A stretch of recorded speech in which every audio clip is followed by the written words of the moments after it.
Hello, I'm doing a movie review, and the movie I want to review is Godzilla the Planet Eater. Now, this is the third and final film of the Anime Godzilla trilogy, and is also the 34th film in the Godzilla franchise overall. Now, the first two films of this trilogy were Godzilla Planet of the Monsters and Godzilla City on the Edge of Battle. Now, this was released theatrically in Japan in 2018, but it was released worldwide on Netflix in early 2019. Now, if you saw my reviews of the first two movies in this trilogy, I came down pretty hard on those ones. I thought they had some really good ideas, but for the most part, neither one of them was very good. This, I thought, was easily the best of this anime trilogy, and I'm not gonna say it's a perfect movie by any means, but this time around, I was actually really invested in the story. I think what I liked most about this one was the ideas. This has some really thought-provoking and even Lovecraftian ideas in it.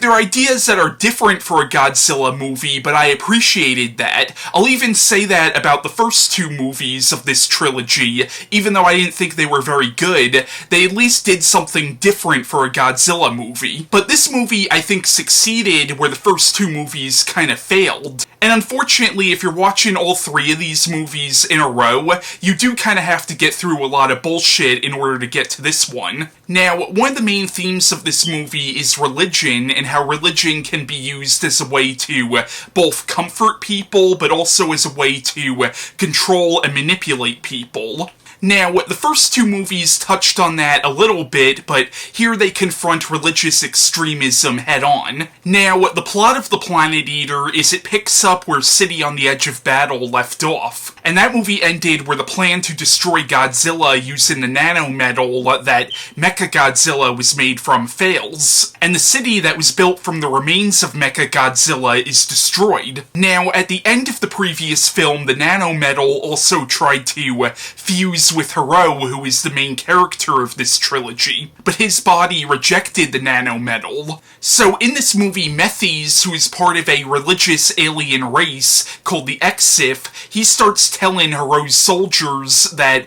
Hiro's body rejecting the nanometal was a miracle from God. And as the movie goes on, Methes tells Hiro that his people have scientifically proven the existence of God, and he wants to bring God to Earth. But it turns out that the Exif's God is actually an interdimensional being called Ghidorah. And Methes, who was a friend and an ally to Hiro in the first two movies, becomes the villain of this movie. But as I said, I liked this one a lot better than the first two, and even the characters, who I do think are very cliched, the characters did start to grow on me a little bit. Maybe it's because I've spent 3 movies with them already. And I definitely thought Methes was the most compelling character in this movie, and the whole mythology behind the Exif I thought was fascinating. Now, at one point in the movie, Methes says that the Exif have been watching humanity for years, and I kind of got the implication that they've been watching humanity from the beginning. I also kind of got the implication that perhaps the Exif are what we would interpret as angels. What if their god, Ghidorah, actually is God? And that's a very Lovecraftian idea. One of the things that Lovecraft touched on in his stories is this idea that what we think of as gods were actually aliens.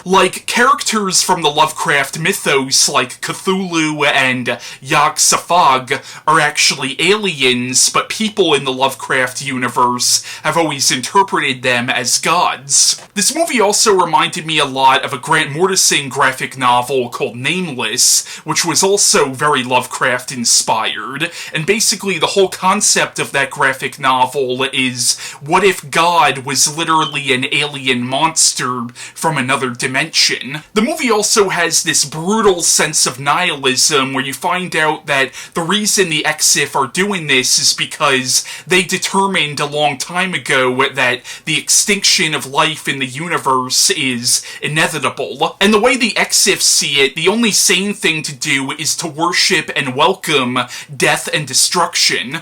Now, the movie's not completely nihilistic, like that is only the Exif's philosophy, but you do sort of get this conflict of optimism versus pessimism, and it doesn't really tell you which side is really right. And the movie definitely has some environmental themes, and it talks about the importance of man harmonizing with nature, something that the Exif believe can't happen. And the whole reason the monsters showed up was because mankind fucked with nature, and that's a theme that goes all the way back to the original Godzilla. And I actually thought this movie's take on King Ghidorah was really cool. This idea that Ghidorah is actually a monster from another dimension that can manipulate time and space, and I kind of got the implication that it's not literally a dragon, rather the dragon form is sort of the closest that our mind could come to comprehending its true form. I also kind of got the implication that because this being can manipulate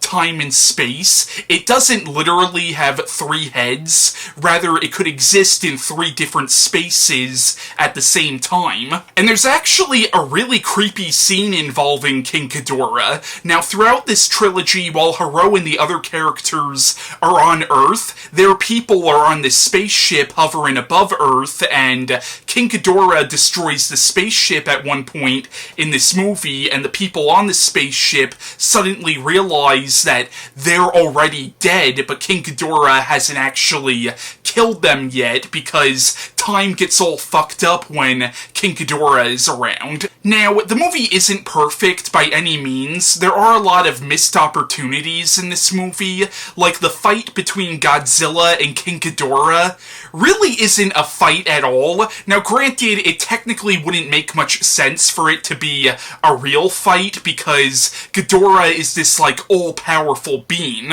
Now, the movie does allude to Mothra at one point, but what the movie really should have done was have Mothra actually show up and maybe suggest that Mothra is also an extra-dimensional being, and have Mothra fight King Ghidorah, and that way it would make sense for the two of them to go at it, because they're both beings that could manipulate time and space. Like, that's something the movie should have done. But besides that, I still really enjoyed The Planet Eater. I can understand why some people wouldn't like this one, but compared to the first two, I thought this was really good. So, I hope you enjoyed this review, and my next movie review will be on Godzilla King of the Monsters, the most recent film of the American Godzilla series.